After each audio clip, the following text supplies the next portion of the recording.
Hello students, welcome to Global Online. This is Ankita Sood. Paper one के final preparation के लिए higher education system unit के most important questions की series में लेकर आई हूँ। इसमें जो भी सवाल हैं स्टूडेंट्स, ये आपको अपकमिंग एग्जाम में ज़रूर एज इट इज़ देखने को मिल सकते हैं। इसीलिए हर एक क्वेश्चन के आंसर के साथ आपको मैं इंपॉर्टेंट एक्सप्लेनेशन भी दूंगी, ताकि अगर अभी तक भी आपके कोई कॉन्सेप्ट्स क्लियर नहीं है या आपको कहीं पर कंफ्यूजन है तो वो आसानी से इस सेशन में क्लियर हो जाए।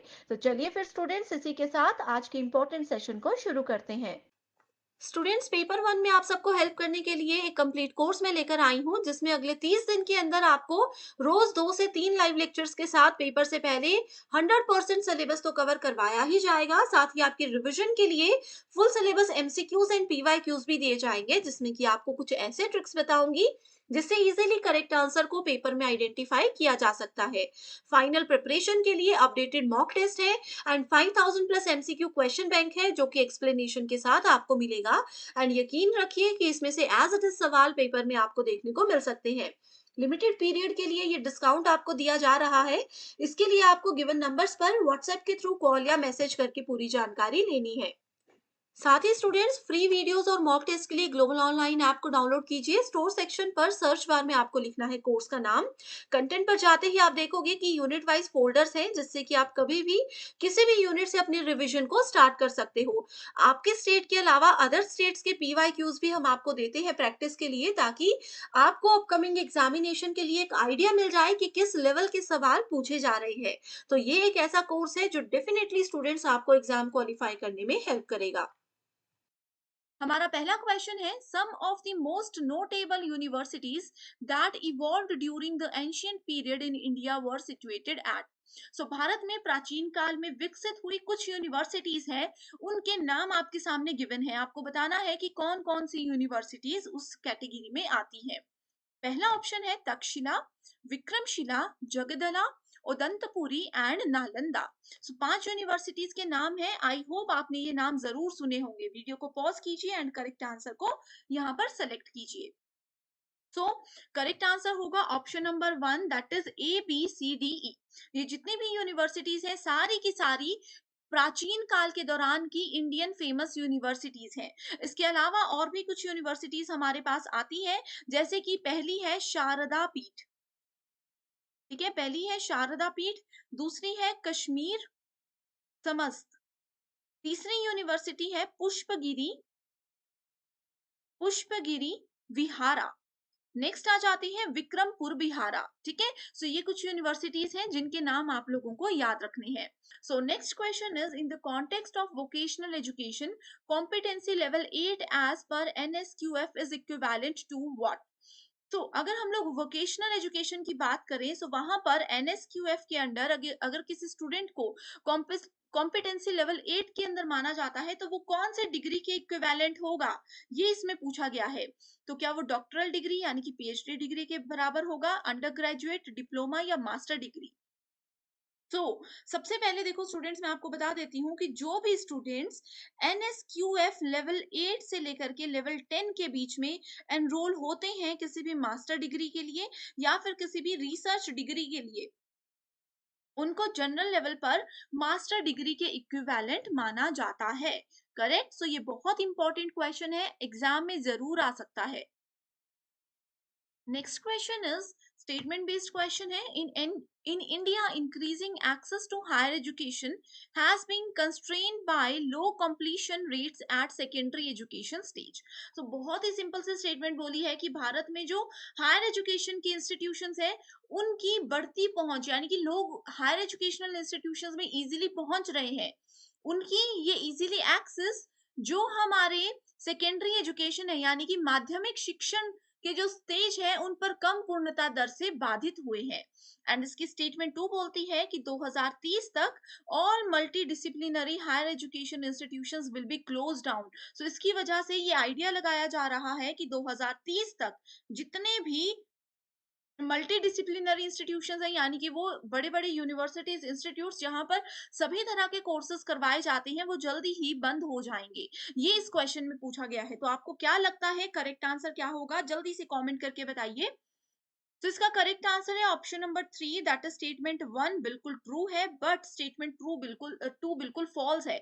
2030 तक ऐसा कुछ भी नहीं होने वाला, या फिर कभी भी हायर एजुकेशनल इंस्टीट्यूशंस बंद नहीं हो सकते, क्योंकि इनकी डिमांड ज्यादा है। एक ही जगह पर स्टूडेंट्स को बहुत से कोर्सेज का बेनिफिट मिलता है इनमें। करेक्ट। सो यूनिवर्सिटी, इसमें मैं आप लोगों को बता देती हूँ कि फर्स्ट स्टेटमेंट में क्या बोला गया है। University grant commission is primary governing body, जो भी इस लेवल पर बेसिकली काम करती है, ठीक है। And it is also constrained by low completion rates at the secondary education stage. ये जो बोला गया है, ये स्टेटमेंट बिल्कुल ट्रू है यूजीसी के स्टेटमेंट के अकॉर्डिंग। करेक्ट। एंड वहीं अगर हम लोग स्टेटमेंट 2 की बात करें, सो इसमें न्यू नेशनल एजुकेशन पॉलिसी यानी कि एनईपी 2020 के में आपने जरूर सुना होगा। इसमें उन्होंने क्या किया है, इसमें उन्होंने मल्टीपल मेजरली फोकस किया है मल्टी डिसिप्लिनरी कोर्सेज के ऊपर। अगर आप लोगों ने एनईपी के बारे में अभी तक नहीं पढ़ा है, तो आप मुझे कमेंट कर दीजिए कि इस पे सेपरेट वीडियो मैं आपके लिए लेकर आऊं। Next question is, which university in India was first to throw all university examinations open to girls? So कौन सी वो इंडियन ऐसी यूनिवर्सिटी है जो कि यूनिवर्सिटी एग्जामिनेशन गर्ल्स के लिए बिल्कुल ओपनली करवाने वाली है? Punjab university, Calcutta university, Savitri by Phule university, या फिर बॉम्बे यूनिवर्सिटी? बहुत इजी क्वेश्चन है, बहुत इजी क्वेश्चन है। सो इसका करेक्ट आंसर क्या होगा? Correct answer is option number 4, that is Bombay university. Okay. तो first university to admit female student, आप लोगों के लिए एक होमवर्क क्वेश्चन है, ठीक है, कि पहली इंडियन कौन सी यूनिवर्सिटी है फीमेल को जिन्होंने पहली फीमेल को एडमिशन दिलवाई थी? ऑप्शंस में से ही कोई करेक्ट आंसर है, जल्दी से मुझे कमेंट करके उसको बता दीजिएगा, ठीक है। Next question is, broad parameters adopted by national institution ranking framework. ये देखो स्टूडेंट्स, एनआईआरएफ जो है बहुत ही ज्यादा इंपॉर्टेंट फ्रेमवर्क है। इसका जो भी हर साल का डेटा आता है ना, वहां से क्वेश्चंस आते हैं कि NIRF national institutional ranking framework में कौन सी यूनिवर्सिटी ने टॉप किया है इंडिया में, पूरे वर्ल्ड में। इस तरह से हर एक चीज पूछी जाती है, ठीक है। तो ब्रॉड पैरामीटर्स जो कि एनआरआईएफ के द्वारा अडॉप्ट किए जाते हैं वो कौन से हैं? Teaching learning resources, graduation outcomes, outreach and inclusivity, peer perception, या फिर low carbon footprint. Okay. So correct answer यहाँ पर क्या होगा? Option number 1, that is ABCD only. Low carbon footprint यहाँ पर नहीं होगा, बाकी सारे के सारे ऑप्शंस बिल्कुल करेक्ट है। अब देखो, ब्रॉड पैरामीटर्स को फोकस रखने के लिए एक ट्रिक होती है जो कि है TRGOP।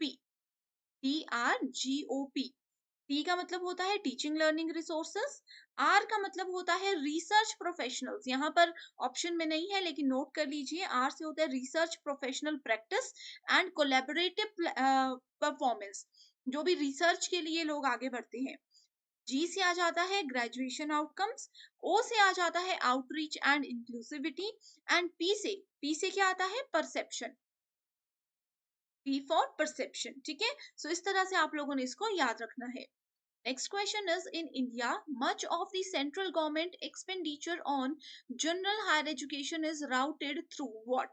So it is routed through, correct answer is UGC। तो हमने आपको फर्स्ट क्वेश्चन में भी बताया कि हायर एजुकेशन में जितने भी उसको क्रेडिट देना, उसको फंडिंग देना, या उसको संभालने का जो भी काम होता है, वो यूनिवर्सिटी ग्रांट कमीशन के अंडर ही आता है। Okay, so central government expenditure on general higher education is routed through University Grant Commission, and ये किस एक्ट के अंदर आता है? ये under section 2F UGC act के अंदर आता है। Next question is, according to current estimate, the gross enrollment ratio in higher education in India is around 27%, which is expected to be increased to how many percent by the end of 2035? अब देखो students, ये जो percentage और कुछ year का estimate लगाया जाता है, ये सब चीजें क्या होती है? आपने नेशनल एजुकेशन पॉलिसी 2020 के बारे में अगर सुना होगा, तो उन्होंने एजुकेशन को, स्पेशली हायर एजुकेशन को बेहतरीन बनाने के लिए बहुत से इनिशिएटिव्स लिए हैं। एंड उन्हीं इनिशिएटिव्स में उन्होंने कुछ एजेंडा सेट किए हैं, कुछ टारगेट सेट किए हैं कि 2023 तक हम अपनी एजुकेशन को यहाँ पर पहुंचाएंगे, 2030 तक हमारा एजुकेशन सिस्टम वहां तक पहुंच जाएगा। इस तरह से चीजों को डिवाइड किया जाता है। ओके। सो इसमें कितना बताया गया है, इसमें 50% का एक एवरेज ये मान करके चले हुए हैं, इसको आपने डायरेक्टली याद रखना है। According to National Education Policy, Government of India envision increasing enrollment by 50%। इन्होंने ये बोला है कि 50% इंक्रीज 2035 तक जरूर हो जाएगा। Okay. Next question is the first state in India to pass the GST legislation in assembly was। Important question है। तो करेक्ट आंसर है इसका option number 2, that is Assam. तो असम है ये, इसमें इन्होंने क्या किया, जो जीएसटी है, जीएसटी का मतलब क्या होता है, गुड्स एंड सर्विस टैक्स। ठीक है, ये क्या है, इनडायरेक्ट टैक्स है, इंप्लीमेंटेड इन इंडिया। कब इंप्लीमेंट किया गया था जीएसटी, ये आप लोगों के लिए, चलो स्टूडेंट्स, मैंने एक और होमवर्क क्वेश्चन दे दिया जो कि एग्जाम के लिए इंपॉर्टेंट है। क्वेश्चन ये है कि इंडिया में जीएसटी कौन से ईयर, कौन सी डेट को लागू किया गया था। ठीक है, सो फर्स्ट स्टेट इंडिया में है असम, करेक्ट। एंड पूरे वर्ल्ड में फर्स्ट कौन सी कंट्री है जिसने जीएसटी को इंप्लीमेंट किया था, वो कंट्री है फ्रांस। तो ये भी आपको याद रखना है। Next question is the finance bill has to be passed by parliament within how many days of its introduction। Within how many days of its introduction. ठीक है, सो यहाँ पे करेक्ट आंसर है 75 डेज। तो फाइनेंस बिल की अगर बात करें तो इसमें पार्लियामेंट को सिर्फ 75 डेज का टाइम दिया जाता है। Finance bill can be introduced only in Lok Sabha. तो फाइनेंस बिल को सिर्फ और सिर्फ लोकसभा में ही इंट्रोड्यूस या फिर प्रेजेंट किया जाता है। However the Rajya Sabha can recommend amendments to the bill. इस बिल की जितनी भी अमेंडमेंट्स है उसकी रिकमेंडेशन जो है वो राज्यसभा दे सकती है, लेकिन प्रेजेंटेशन इसकी लोकसभा में ही होती है। Next question is which of the following states do not have bicameral legislature. Bicameral legislation की यहाँ पे बात की गई है। सो करेक्ट आंसर होगा यहाँ पर Madhya Pradesh.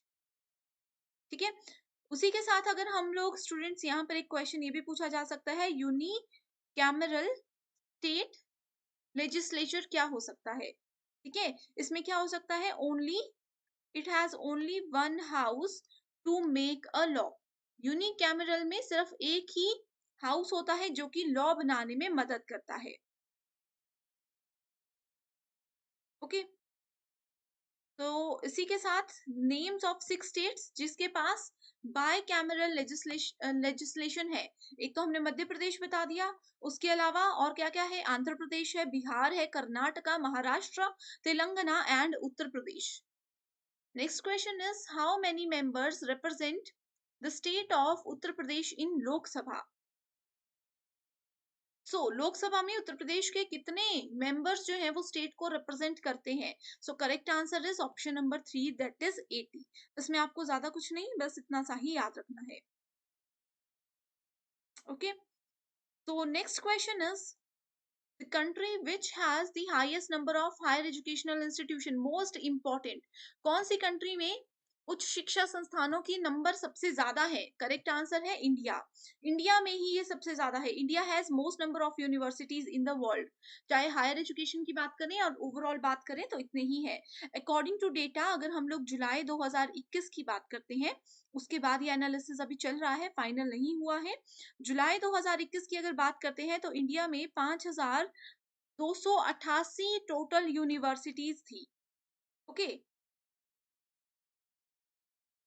Next question is Uttar Pradesh university of medical sciences is situated at what? Itawa. Correct.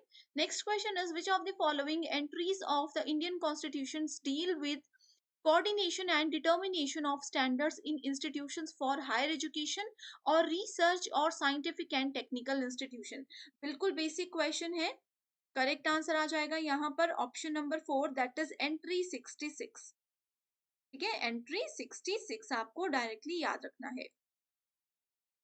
How many members of Rajya Sabha can be nominated by the president of India. ये एक प्रीवियस ईयर क्वेश्चन है जो कि exam में बार बार पूछा जा सकता है। ठीक है, इसमें क्या पूछा है, कितने मेंबर्स होते हैं राज्यसभा के जो कि प्रेसिडेंट ऑफ इंडिया के द्वारा नॉमिनेट किए जा सकते हैं। तो वो होता है करेक्ट आंसर 12। ये किस आर्टिकल के अंदर आता है? आर्टिकल नंबर 80 कॉन्स्टिट्यूशन में आर्टिकल नंबर 80 के अंदर ये बताया गया है, ठीक है? Next question is NSQF organizes qualification according to series of levels of what?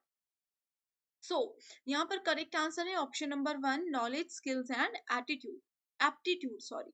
Okay, so ये 3 चीजें इसके अंदर आती हैं। एंड इसमें अगर टोटल लेवल्स की बात करें तो टोटल 10 लेवल्स होते हैं, ठीक है? हर एक लेवल की अपनी रिस्पॉन्सिबिलिटीज होती हैं, लेकिन मेजर फोकस उनका नॉलेज स्किल्स और एप्टीट्यूड पर ही होता है। Next question is which country has a flexible constitution? कौन सी कंट्री का कॉन्स्टिट्यूशन सबसे ज्यादा लचीला है, फ्लेक्सिबल है, जो कि सबको इजीली समझ में आ जाता है एंड सब उसको एक्सेप्ट भी इजीली करते हैं, कोई डाउट नहीं होता। सो करेक्ट आंसर है UK, United kingdom. Okay, flexible constitution है इसमें, जो कि कोडिफाइड और अनरिटन है, यानी कि इसको कहीं पर भी लिखा नहीं गया है, वो समय आने पर जरूरत के हिसाब से चीजें यहाँ पर बदली जा सकती हैं। अगला क्वेश्चन है विच of the following universities in ancient India attend celebrity as the seat of both Brahminical and Buddhist learning during the time of सिद्ध नागार्जुना? बहुत ही ज्यादा इंपॉर्टेंट क्वेश्चन है, डायरेक्ट आंसर है इसका श्रीधन्य कटक, ठीक है? इसमें कुछ भी नहीं समझना, डायरेक्ट एज इट इज इसकी डेफिनेशन यहाँ पर दी गई है, ये यूनिवर्सिटी का नाम है। अब देखो स्टूडेंट्स, जैसे कि पहले हमने डिस्कस किया था, अगर आपने पुराने सेशंस देखे होंगे तो नालंदा, तक्षशिला, विक्रमशिला, इस तरह की यूनिवर्सिटीज पर यूजीसी नेट पेपर 1 में ज्यादा क्वेश्चंस आते थे। लेकिन अब जैसे यहाँ पर आप देख सकते हो धर्म गांजा, श्रीधन्य कटक, ठीक है? इस तरह की जो यूनिवर्सिटीज हैं जिनके नाम शायद आपने सिलेबस में भी नहीं देखे होंगे, बट इंपॉर्टेंट यूनिवर्सिटीज हैं, किसी सब टॉपिक के अंदर आती हैं।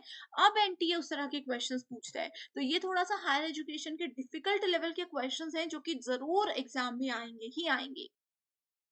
The term hermeneutics is drawn from? Hermeneutics जो टर्म है वो कौन से सब्जेक्ट से रिलेटेड है? Sociology, theology, anthropology, economics. आप में से कोई भी स्टूडेंट्स अगर इन 4 सब्जेक्ट डोमेन में से बिलोंग करते हो एंड पेपर 1 की तैयारी अभी कर रहे हो, आपको जरूर पता होगा, आपने जरूर सुना होगा कि ये है थियोलॉजी। बहुत से स्टूडेंट्स होंगे जिनको ये पता होगा, करेक्ट? सो इस तरह से कुछ कुछ टर्म्स आती हैं, लेकिन इस तरह के टॉपिक्स पर स्टूडेंट्स एक्सपेक्टेड हम इसको मान सकते हैं, लेकिन ज्यादा समय मत लगाइए क्योंकि बहुत बड़ा टॉपिक है एंड एक क्वेश्चन किसी एक सीरीज में एनटीए पूछ सकता है। Following are the characteristics of non conventional learning? तो गैर पारंपरिक अधिगम की निम्नलिखित में से क्या विशेषताएं हैं?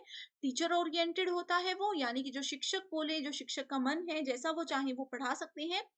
It is for improvement of quality, education की क्वालिटी की बात की गई है।